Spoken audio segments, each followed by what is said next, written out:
Muito bom dia, boa tarde, boa noite, não sei que hora você tá me ouvindo, mas acho que esse vídeo aqui, se você clicou, ele é pra você.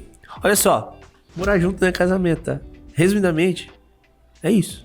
Morar junto não é e nunca será um casamento.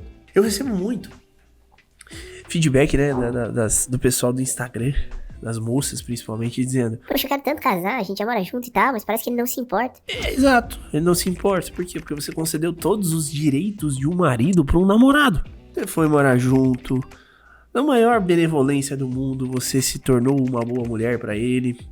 Você fez tudo que estava ao seu alcance para que ele crescesse e se desenvolvesse como pessoa e como profissional. Vocês fazem sexo. Então, tudo aquilo que uma esposa poderia fazer pro seu marido, você já faz pro seu namorado.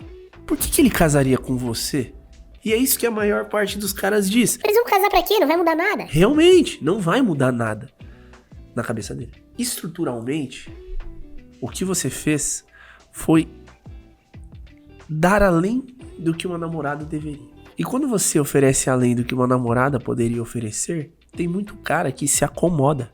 Muitos homens têm uma dificuldade tremenda para entender que casar muda o nível de identidade dele, porque torna uma circunstância temporária permanente. Eu vou te explicar melhor. Existia um filósofo que eu gostei muito, na verdade até hoje é um dos meus preferidos, José Ortega y Gasset. E o Ortega falava basicamente o seguinte: eu sou eu e minhas circunstâncias, e se não salvo a elas, não salvo a mim. Ou seja, você não existe fora da vida que você vive, fora das circunstâncias que você tem, fora da estrutura que faz parte do seu dia a dia. Você é muito do que você é porque a sua vida está organizada desse jeitinho que você organizou. A partir do momento em que você tira essa estrutura, que você muda de emprego, que você acaba um relacionamento, né, que você decide colocar novos hábitos na sua vida, você já não vai mais ser a mesma pessoa. Você vai ser outra pessoa.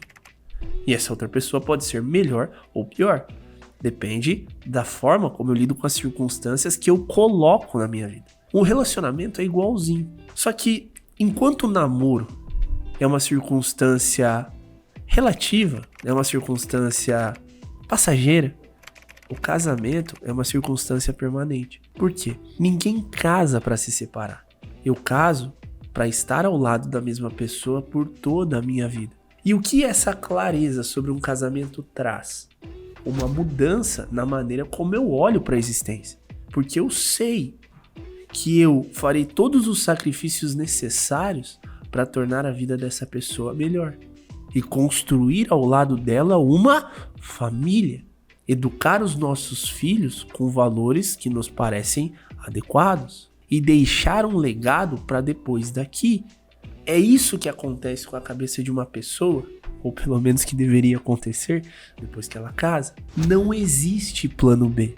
Consequentemente, se ambos os parceiros olham para a vida dessa forma, algumas coisas param de ter efeito sobre a cabeça das pessoas. E uma delas é a ideia do e se? E se eu conhecesse outra pessoa? E se eu tivesse outro relacionamento? E se? E é uma maravilha quando isso sai da nossa cabeça. Por quê? Porque eu consigo dar foco pro que importa, que é a construção patrimonial e a preservação do relacionamento e da família. Basta.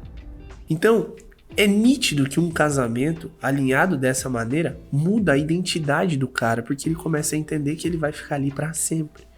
Essa é a ideia. Num namoro, não morar junto, essa circunstância é temporária. É claro que essa temporalidade pode durar uma vida inteira, você pode ficar ao lado da pessoa durante toda uma vida. Só que o nível de segurança interior que se sente num namoro e num casamento, a gente precisa concordar que não é o mesmo. E é claro que alguém que namora e mora junto vai dizer, é claro que é. Então, não tem como você saber porque você não casou.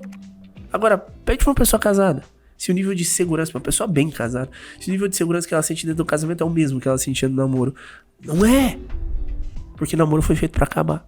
Então a identidade do cara não é tão alterada assim quando ele simplesmente vai morar junto. O senso de responsabilidade que ele tem sobre o relacionamento não é tão forte assim. Não é. Por quê? Ele ainda vive num contexto onde a circunstância é temporária, um namoro.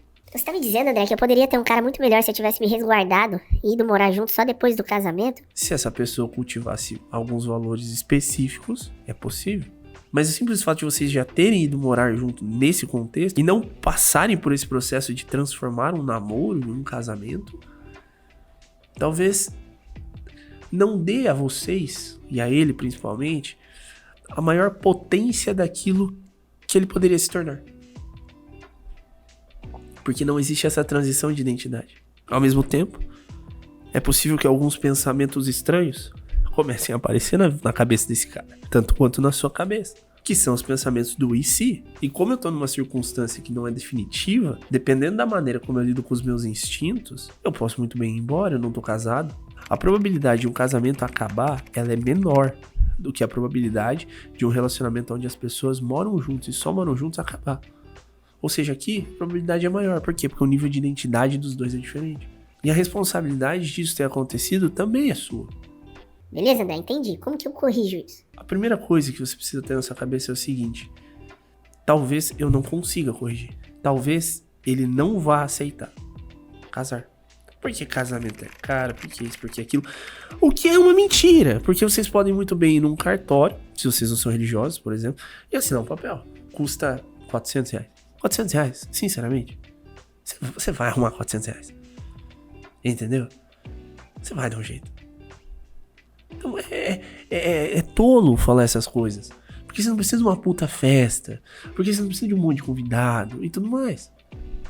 E isso precisa ficar claro pra você. Você precisa de um monte de convidado? Não precisa. Ai, mas eu quero. Beleza, mas você não precisa. Você precisa de uma puta festa? Não precisa. Ai, mas eu quero. Beleza, mas não precisa. Então, se essas coisas forem exigências pra você e o cara realmente não tiver dinheiro, cara, vocês vão ficar onde vocês estão. Custa abrir mão de algum luxo, ou de uma festa, ou disso e daquilo. Quando eu casei, eu não fiz festa. Eu fiz uma janta. E a gente foi aproveitar o dinheiro pra viajar. A gente viajou um monte. Então assim, sabe? O que você quer? Então esse é o primeiro ponto. Você tá disposta, talvez o cara não ceder? Mesmo com você cedendo tudo, você tá disposta a aceitar essas circunstâncias na sua vida? Se você falar assim, não, eu quero casar, isso aqui é indispensável pra mim. E ele não quer casar, então eu vou embora. Daí você vai embora, ué. Então essa é a primeira reflexão que você precisa ter. Tá disposta a comprar essa briga para casar? Pra mudar o estado civil lá do teu documento? Se eu tivesse nesse lugar, eu compraria essa briga. Porque um homem, ele se torna muito mais homem nos braços de uma mulher. E se essa relação é um casamento, isso potencializa ainda mais a maneira como ele se vê e o senso de responsabilidade que ele tem perante a família. Muitas vezes, não sempre, tá? Mas muitas vezes é uma molecagem você morar com uma moça e você não assumir ela. Eu quero ver esse cara olhar nos olhos do sogro dele, da sogra dele e dizer assim: eu cuido da sua filha de agora em diante. E eu vou amá-la e respeitá-la. E eu vou fazer por ela o melhor. Obrigado pela oportunidade que vocês também estão me dando de entrar nessa família e ser bom pra filha de vocês. Os caras muitas vezes não fazem isso. Por quê? Porque eles são um cagão. Você quer ficar do lado de um cagão? Então essa reflexão você precisa ter. Cara, eu quero muito comprar essa briga. Eu quero casar. Beleza? Existem algumas possibilidades que você tem de fazer isso. A primeira é negociando. Amor, isso aqui é muito importante pra mim. Eu realmente acho que vai mudar a nossa vida. O que você acha? Conversa. Não precisa ser extremista. Tem umas mulheres que são extremistas. Fala assim, ó. A gente só vai transar agora depois que você casar comigo. Se você não casar comigo, a gente não faz mais sexo. E a mulher entra numa greve de sexo. Às vezes vai dar certo, às vezes não. Enfim, são princípios também, né? Então esse é um ponto. Segundo, você quer casar? De verdade mesmo? Você conversou, não tá dando certo? O cara não tá levando essas conversas a sério? Estabelece uma deadline. Lembra quando eu falei que talvez você pudesse ir embora? Então você realmente pode ir embora. Mas não faz isso do dia pra noite. Só porque ele não quer casar comigo. Estabelece um tempo. 6 meses. E por 6 meses, devagarzinho, toda semana, você vai falando com ele. Principalmente nos momentos bons. Você fala com ele depois do sexo. Você fala com ele depois da janta. Você fala com ele nos momentos em que ele tá de boa, relaxado. E você vai falando sobre a importância. Você só cita, né? Nossa, olha só esse vestido de noiva. Você abre no Instagram, olha só que vestido de noiva lindo. Aí no outro dia, poxa vida, uma amiga minha vai casar. Até que em um momento, ao longo desses 6 meses, você fala, eu tenho tanta vontade de casar. Se em 6 meses, com você, toda semana, falando sobre casamento de um jeito indireto e raramente direto, o cara não tomar nenhuma decisão, vai embora. Durante todo esse tempo, você não vai ser grosseira, você não vai ser estúpida, você não vai querer que ele faça as coisas do jeito que você quer que ele faça, mas você vai plantando a sementinha. Então, o segundo passo é estabelecer uma deadline e trabalhar para que quando esse período final chegar, você realmente possa tomar uma decisão, caso ele não tenha feito nada. E o terceiro ponto, tu precisa se amar.